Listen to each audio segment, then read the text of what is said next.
Assalamualaikum warahmatullahi wabarakatuh. Bismillahirrahmanirrahim. Alhamdulillahi rabbil alamin.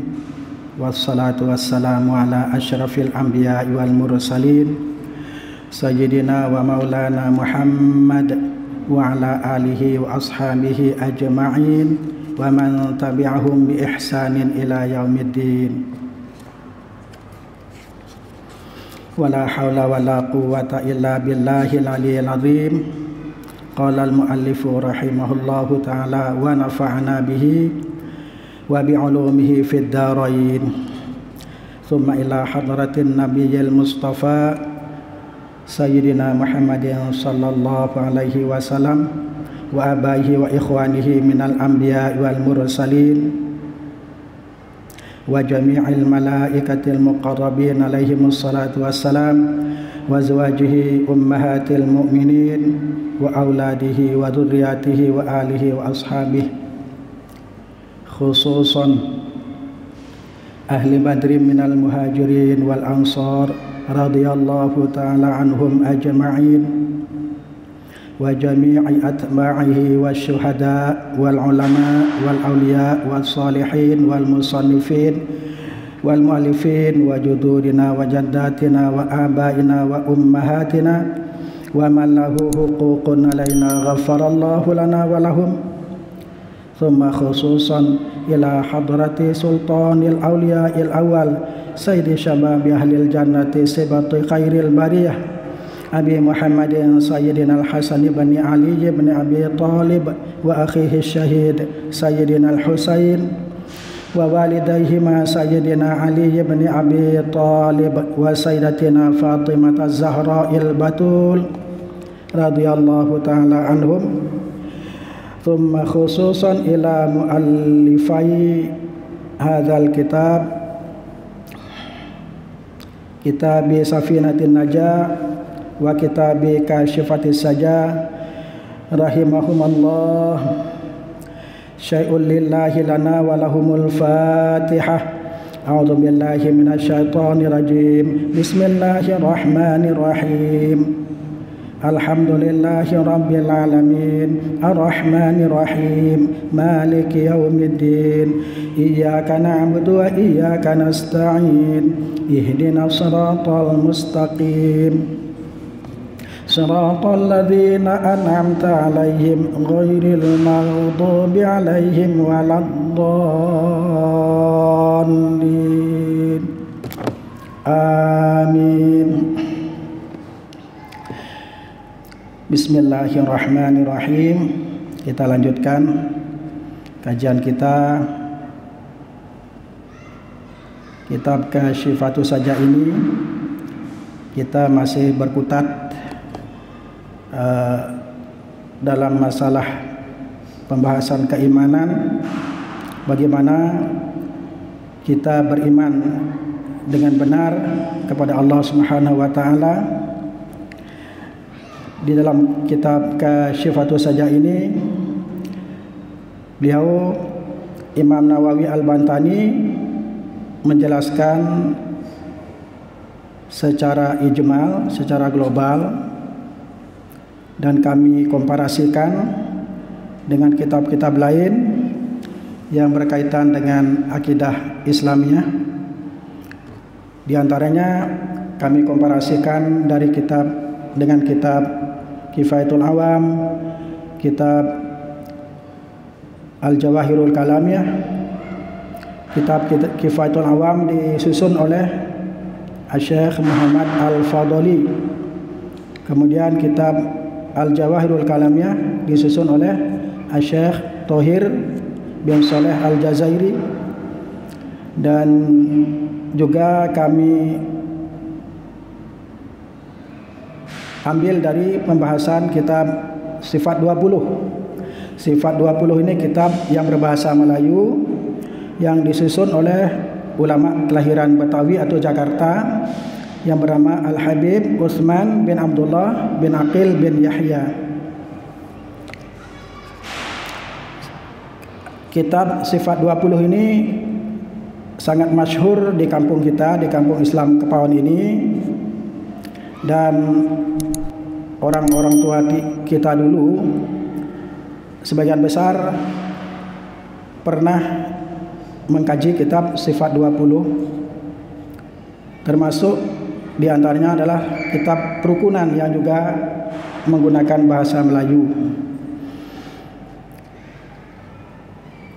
Ahaduha, adapun salah satu dari rukun Islam, rukun iman yang pertama. Ahaduha, adapun salah satu dari rukun-rukun iman, atau yang dimaksud adapun rukun iman yang pertama, antuk minabillahi, bahwa engkau beriman kepada Allah, bi anta taqida, dengan bahwa engkau berkeyakinan atau meyakini, bi anta taqida, bahwa engkau mengiktikadkan atau meyakini, ala tafsili, secara terperinci, annallaha ta'ala, sesungguhnya Allah ta'ala, maujudun, adalah maujud, bersifat dengan wujud, qadimun, lagi qadim. Qadim artinya terdahulu tanpa permulaan. Baqin, yang maha kekal. Arti kekal di sini adalah la akhiralahu fil wujud, tidak ada batas akhir di dalam wujudnya Allah. Kemudian mukhalifun lil hawaditsi, yang berbeda dengan makhluk-makhluknya. Mustaghnin an kulli syai'in, mustaghnin artinya tidak membutuhkan, an kulli syai'in, kepada setiap sesuatu. Allah Subhanahu wa taala mustahil membutuhkan kepada makhluknya, kepada sesuatu selain dirinya. Wahidun, lagi maha esa. Qadirun, maha berkuasa. Muridun, maha berkehendak. Alimun, maha mengetahui. Sami'un, maha mendengar. Basirun, maha melihat. Mutakalimun, berbicara. Ini menurut kitab Kasyifus saja di sini yang dimaksud dengan beriman kepada Allah secara tafsili seperti penjelasan yang barusan ini, bahwa kita harus meyakini, kita harus mengiktikadkan bahwa sesungguhnya Allah itu adalah wujud.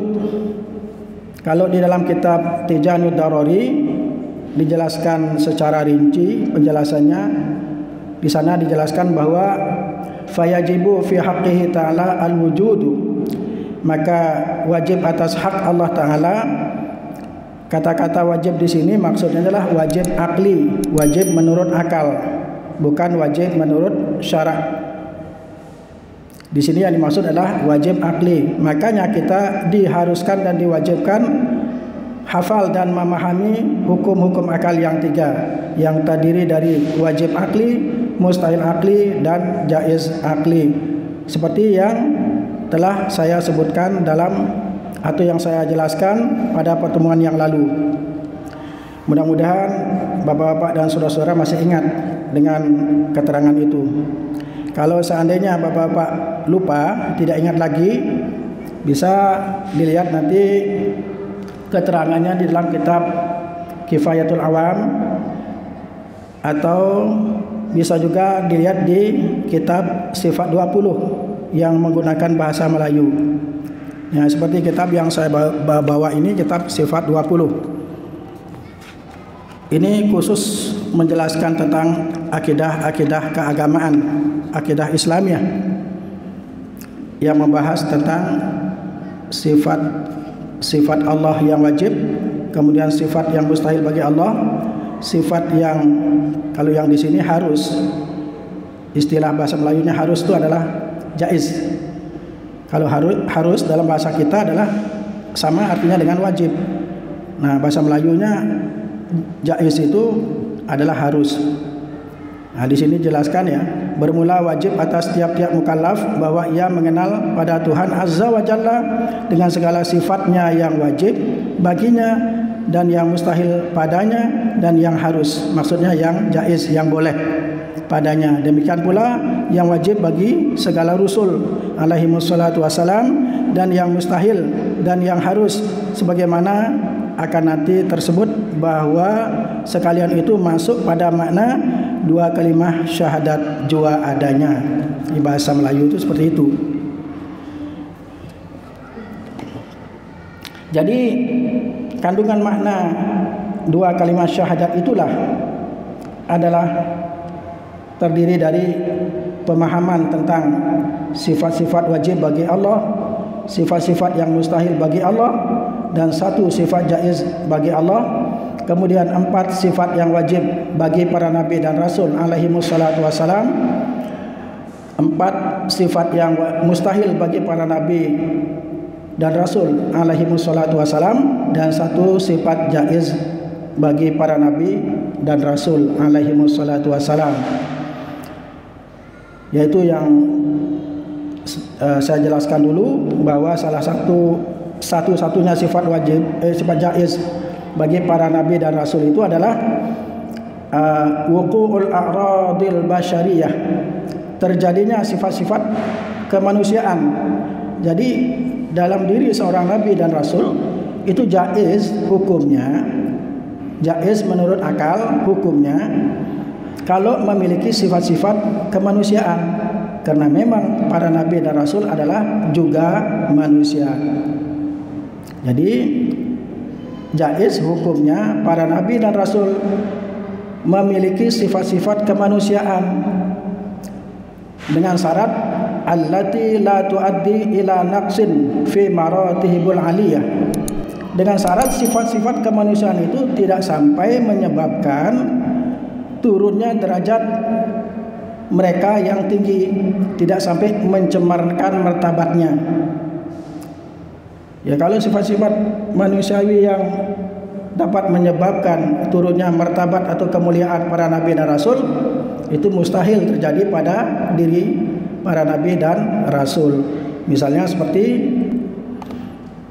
di dalam kitab Tijanud Daruri itu dijelaskan seperti ada seorang nabi dan rasul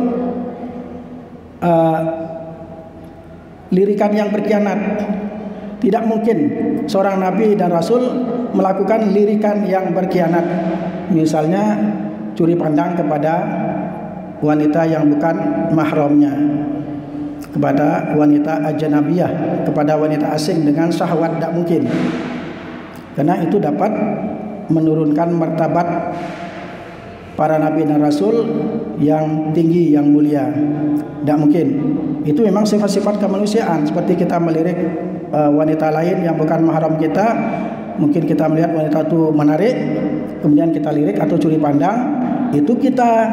Tapi kalau para nabi dan rasul mustahil melakukan hal seperti itu, karena dapat menurunkan, merendahkan martabat mereka yang mulia.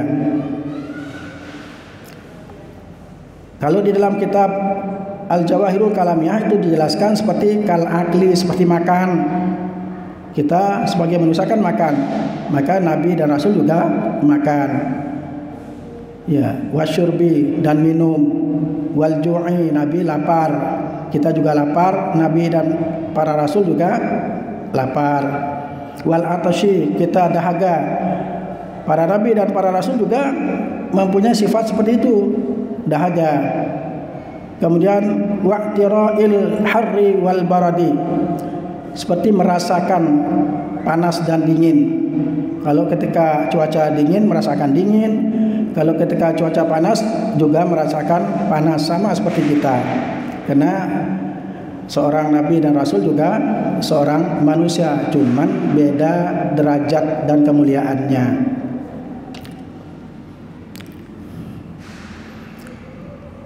Kemudian selanjutnya di sana dijelaskan wat ta'abi, seperti capek. Kita memiliki sifat capek ketika kita kerja berat, kerja keras, atau habis berolahraga kita capek. Para nabi dan rasul juga memiliki sifat capek, lelah. Ya. Kemudian warrohati, rasa senang. Kita memiliki rasa senang. Para nabi dan rasul juga memiliki rasa senang, sama seperti kita. Kemudian wal maradi, sakit. Kita sebagai manusia biasa mengalami sakit. Nabi dan rasul juga tidak luput dari merasakan sakit. Kemudian wasihati, dan sehat. Kita pernah sehat, juga pernah sakit. Kita sehat, para nabi dan rasul juga mengalami sifat seperti itu. Wa mithli dzalika, dan yang semisal dengan itu, dengan syarat sifat-sifat kemanusiaan itu a'radul basyariyah, itu sifat-sifat kemanusiaan itu tidak sampai menurunkan martabat para nabi dan rasul yang mulia. Seperti yang saya contohkan tadi, melakukan kemaksiatan tidak mungkin. Para nabi dan rasul tidak mungkin berdusta, tidak mungkin. Para nabi dan rasul menipu, tidak mungkin. Para nabi dan rasul berkhianat, tidak mungkin, mustahil menurut akal. Nah, kesemuanya ini disebut dengan al-aqaidul khamsina, 50 akidah. Yang kesemuanya ini bagi setiap mukallaf, bagi orang Islam yang akil balik, wajib mengetahui dan memahaminya. Wajib, setiap individu itu wajib. Ini bukan wajib kifai, bukan wajib kifayah. Misalnya diwakilkan oleh salah seorang dari saudara kita, maka menggugurkan akan kewajiban yang lain, tidak. Ini bukan wajib kifayah, tapi wajib ain.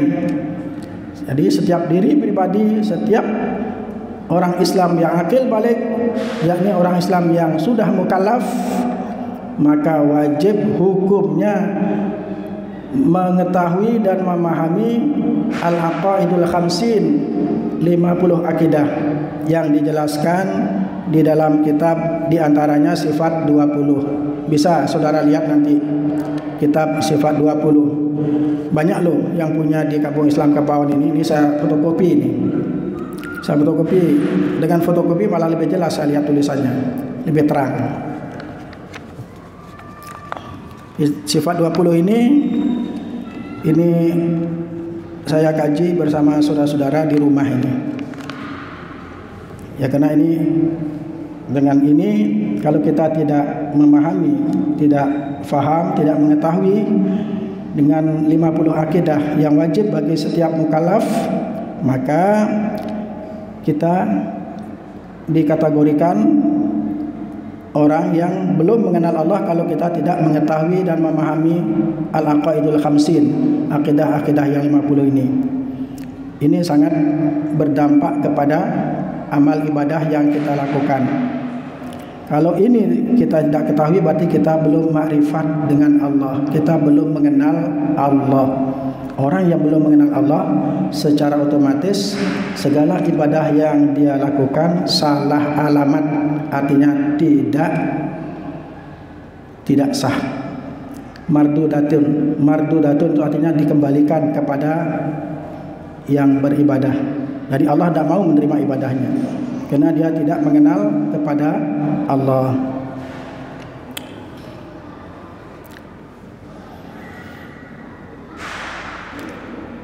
Wa 'alal ijmali, yang tadi kan secara terperinci yang terdiri dari 50 akidah seperti yang tadi saya jelaskan.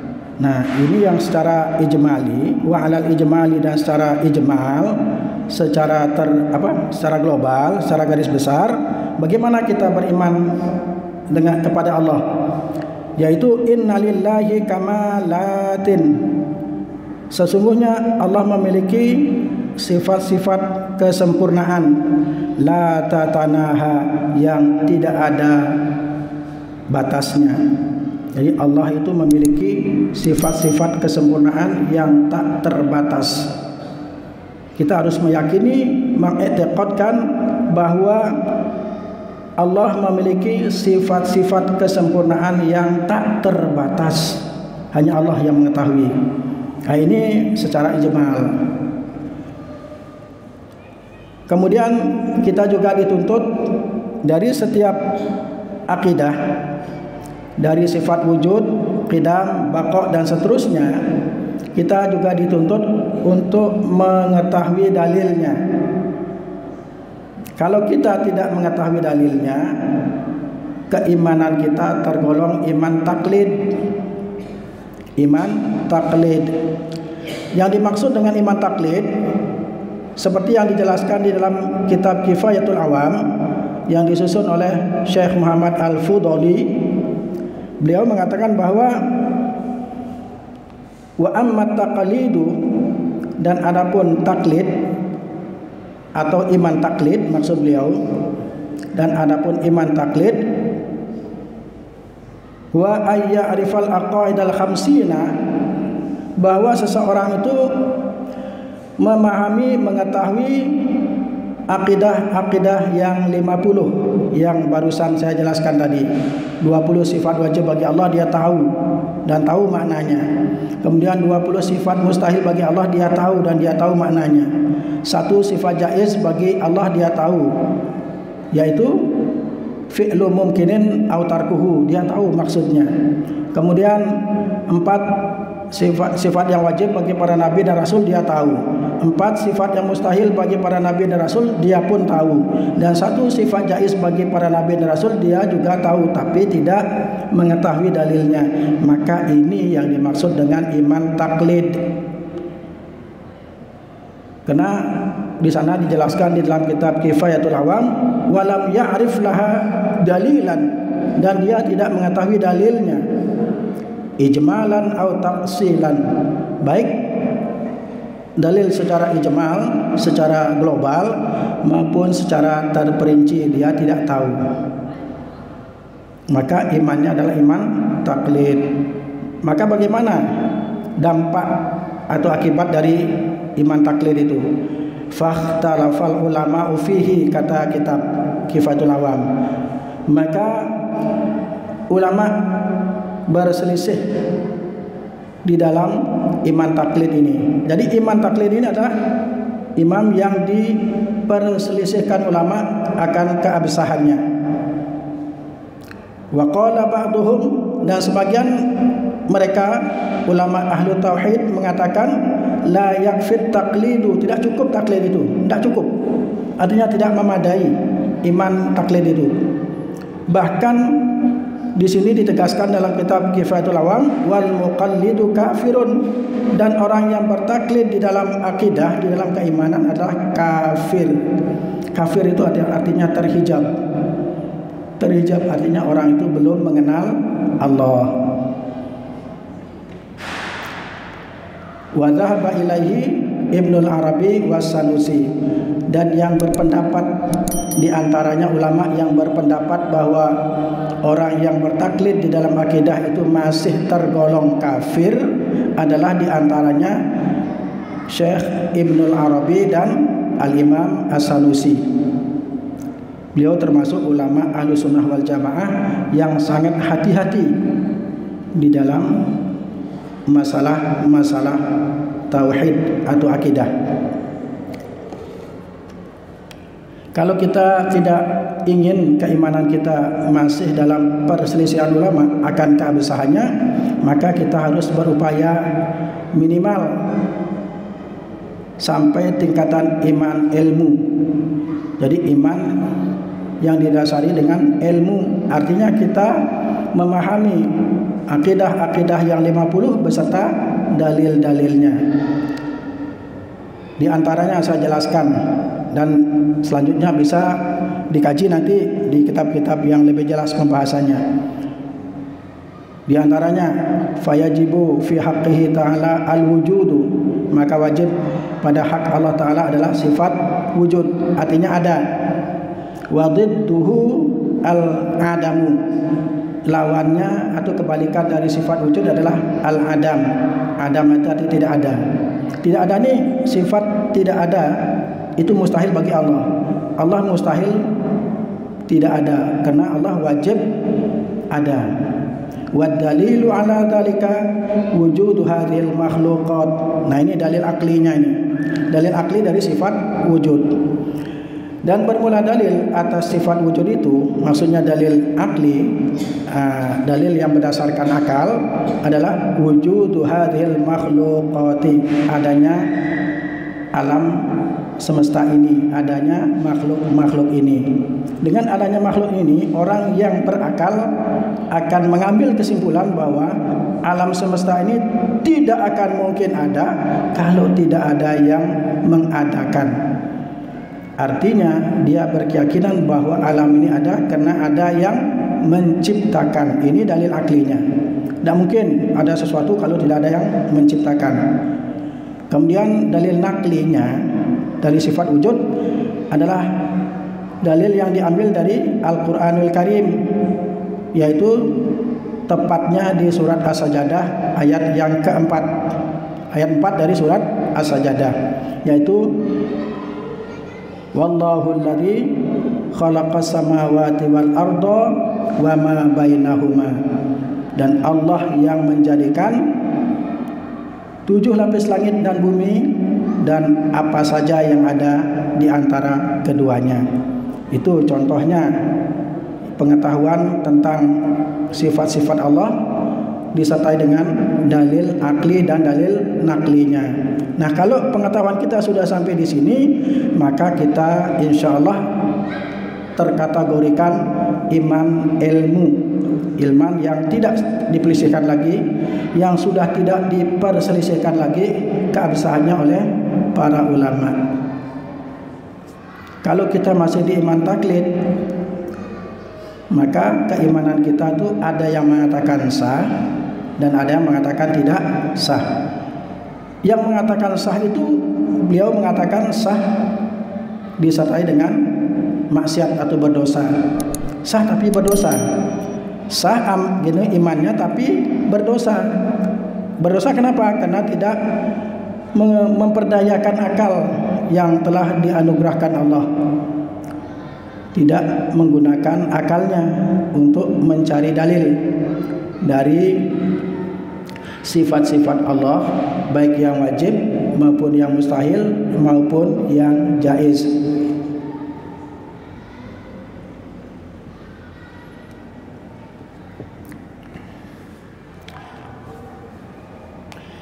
Di dalam kitab Sifat 20 ini dalil ijmali itu cukup memadai, artinya cukup dan memadai dengan menggunakan dalil ijmali, dalil secara global akan sifat wujudnya Allah dan sifat-sifat Allah yang lainnya. Di sini di halaman berapa ini? Di Sifat 20 halaman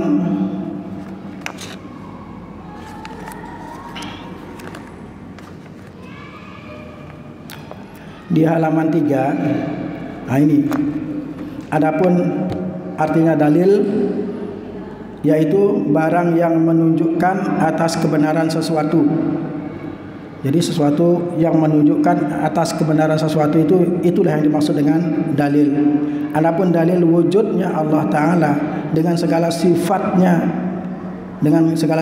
yang lainnya adalah memadai dengan dalil ijmali. Artinya cukup kita menggunakan dalil secara global, yaitu firman Allah Ta'ala, inna fi khalqis samawati wal ardi wa ikhtilafil laili wan nahari la ayatin li ulil albab. Sesungguhnya dalam penciptaan 7 lapis langit dan bumi, wa ikhtilafil laili wan nahari, dan silih bergantinya malam dan siang, la ayatin li ulil albab, benar-benar menjadi tanda-tanda akan eksistensi atau keberadaan Allah dan kemahakuasaan Allah dan kemahasempurnaan sifat-sifat Allah, li ulil albab, bagi orang-orang yang mempunyai akal fikiran. Kalau di sini terjemahannya sulit kita pahami kalau menggunakan bahasa Melayu. bahwasanya di dalam kejadian segala langit dan bumi dan bersalahan malam dan siang. Bersalahan itu silih berganti, berbedanya malam dan siang. Jadi bersalahan yang dimaksud itu berbeda atau silih berganti. Dan bersalahan malam dan siang sesungguhnya sekalian itu menjadi pertunjuk. Nah, di sini malah menggunakan pertunjuk. Artinya dalil yang dimaksud, dalil atau tanda-tanda yang menunjukkan atas keadaan Allah Ta'ala, yang menjadikan sekalian yang demikian itu bagi orang yang ada ampunya akal pikir. Nah, ini bahasanya bahasa Melayu tuh. Bagi orang yang ada ampunya akal pikiran adanya. Jadi maksudnya liulil albab adalah orang-orang yang memiliki akal pikiran. Itu secara umum diterjemahkan liulil albab. Albab jamak dari lub, al-lubbu atau lubbun. Lub itu artinya hati yang terdalam. Ini yang dimaksud dengan hati nurani. Jadi dalam penciptaan langit dan bumi dan silih bergantinya malam dan siang adalah benar-benar menjadi tanda-tanda keberadaan atau eksistensi Allah dan kemahasempurnaan sifat-sifat Allah bagi orang-orang yang memiliki akal fikiran atau hati nurani. Hati nurani. Orang kafir itu tidak punya hati nurani. Orang kafir adalah orang yang tidak memiliki hati nurani. Hati nurani hanya dimiliki oleh orang-orang yang beriman. Kalau ada orang mengatakan bahwa setiap manusia punya hati nurani, berarti orang itu tidak punya dalil. Salah, keliru. Orang-orang kafir, orang-orang selain orang beriman tidak memiliki hati nurani. Jangan dianggap hati nurani itu adalah bisikan hati. Karena bisikan hati itu bisa benar, bisa salah. Kalau bisikan hati orang beriman, itulah bisikan malaikat, bisikan langsung dari Allah. Tapi kalau bisikan hatinya orang kafir, berarti bisikan hawa nafsu yang disetir oleh setan. Makanya orang kafir tidak punya hati nurani, maka hatinya belum dapat menerima eksistensi keberadaan Allah Subhanahu wa taala dan segala sifat-sifat kesempurnaan Allah yang lainnya. Wa'lam annal mawjudati binisbati lil istighna yanil mahalli wal mukhassisi wa adamihi arba'atun wallahu a'lam bissawab. Karena waktunya sudah habis, pembahasan mengenai keimanan kita kepada Allah ini insyaallah akan kita lanjutkan pada pertemuan yang akan datang kalau kita masih diberikan waktu dan umur. Mudah-mudahan Allah memberikan kita kesempatan untuk mengkaji sifat-sifat Allah ini secara baik dan sempurna sehingga kita menjadi orang yang imannya sempurna. Amin, Allahumma amin. Mudah-mudahan ada manfaatnya bagi kita sekalian. Al-Fatihah. A'udzu billahi minasyaitonir rajim. Bismillahirrahmanirrahim. Alhamdulillahirabbil alamin. Arrahmanir rahim. Maliki yaumiddin. Iyyaka na'budu wa iyyaka nasta'in. Ihdinas siratal mustaqim. Shiratal ladzina an'amta 'alaihim ghairil maghdubi 'alaihim waladdallin. Amin. Subhanakallahumma wa bihamdika asyhadu an la ilaha illa anta astaghfiruka wa atubu ilaik. Subhanakallahumma wa bihamdika asyhadu an la ilaha illa anta astaghfiruka wa atubu ilaik. Subhanakallahumma wa bihamdika asyhadu an la ilaha illa anta astaghfiruka wa atubu ilaik. Akhirul kalam, wallahul muwaffiq ila aqwamit thariq. Wassalamualaikum warahmatullahi wabarakatuh. قد كفاني علم ربي من سؤالي واختياري فدعائي وابتهالي شاهد لي بافتقاري.